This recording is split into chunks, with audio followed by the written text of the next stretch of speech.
월드컵 가나전에서 한국팀이 가나에게 3대2 아쉬운 패배를 기록했습니다. 전력상으로는 확실히 한국이 우위임에도 해외의 축구 전문가들은 이미 한국의 패배를 예상했는데요. 그 이유를 영상에서 알아보겠습니다. 대한민국은 전반 가나에게 골을 허용하며 아쉬운 전반전을 마쳤지만 후반 58분, 61분에 터진 조규성의 연속골로 분위기를 가져왔습니다. 그러나 68분 가나의 쿠두스 선수에게 역전골을 먹히며 정말 아쉬운 패배를 기록했습니다. 한국이 점유율, 유효 슈팅, 패스 등 모든 지표에서 압도적인 모습을 보여줬기 때문에 더더욱 아쉬움이 남은 경기입니다. 그런데 해외 전문가들은 경기가 시작하기도 전에 한국의 패배를 예측하기도 했습니다. 그 이유가 무엇일까요? 그 이유는 바로 가나전 주심입니다. 가나전 주심의 이름은 앤서니 테일러입니다. 앤서니 테일러는 영국의 심판임에도 불구하고 한국을 포함한 전 세계 축구 팬들에게 이름이 널리 알려져 있는 심판입니다. 이 심판이 유명한 이유는 바로 그가 인종차별자라는 점과 굉장히 자주 나오는 오심 때문입니다. 앤서니 테일러는 경기 중 벌어지는 분쟁을 컨트롤하지 못하는 모습을 자주 보여주고 일관성 없는 판정을 내리는 경우가 매우 많습니다. 이로 인해 영국 현지에서는 경기를 지배하는 심판이라는 별명 또한 가지고 있습니다.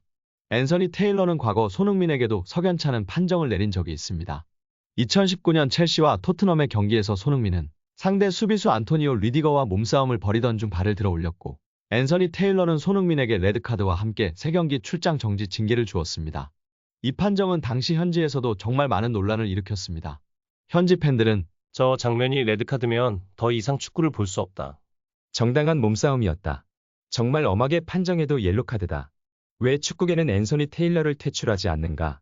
등의 반응을 보였습니다. 이렇게 악명 높은 앤서니 테일러가 한국 가나전 주심으로 배정되었을 때 국내 축구 팬들은 걱정하는 모습이 많았습니다. 아니나 다를까 이번 경기 또한 정말 심각한 판정들이 많았습니다. 전반 24분 모하메드 살리수의 득점이 나오기 직전 다른 가나 선수 팔에 공이 맞은 장면이 명확히 확인됐습니다. 중계 화면에도 팔에 공이 닿는 장면이 정확히 찍혔습니다. 그러나 앤서니 테일러 심판은 다시 보기 장면을 확인하지도 않고 골로 인정해버렸습니다. 앤서니 테일러의 만행은 여기서 끝이 아니었습니다. 한국은 경기 80분부터 가나에게 맹공을 퍼부었고 그 결과 가나의 수비진 또한 점점 붕괴되는 모습을 보여주고 있었습니다.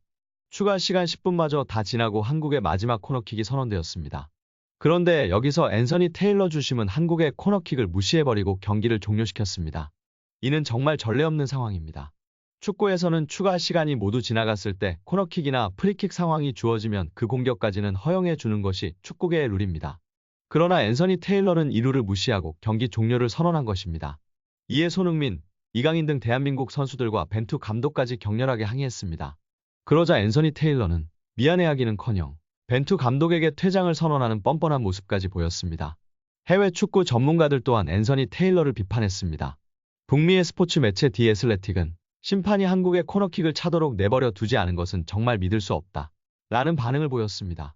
아일랜드 대표팀 출신 공격수 클린턴 모리스는 영국 BBC와의 인터뷰에서 코너킥을 기대했던 벤투 감독의 분노를 느낄 수 있었다.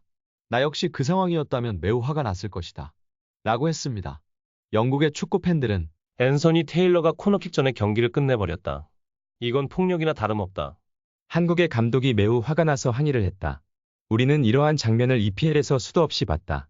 앤서니 테일러를 퇴출시키지 않는 이유는 무엇인가? 등의 반응을 보였습니다. 이 상황 전 가나의 수비진은 한국의 맹공으로 인해 점점 붕괴되고 있었습니다. 마지막 코너킥이 정상적으로 주어졌다면 충분히 득점을 노려볼 만한 상황이기 때문에 아쉬움이 배로 남는 것 같습니다. 그렇지만 아직 대한민국 16강 진출의 희망은 남아있습니다. 대한민국이 다음 경기에서 포르투갈에게 승리를 거두고 우루과이가 가나의 승리를 거두면 16강에 진출할 수 있습니다.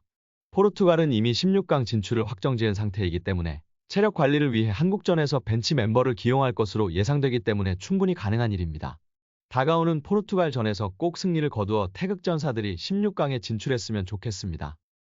오늘 준비한 소식은 여기까지입니다. 이상 영상을 마치겠습니다.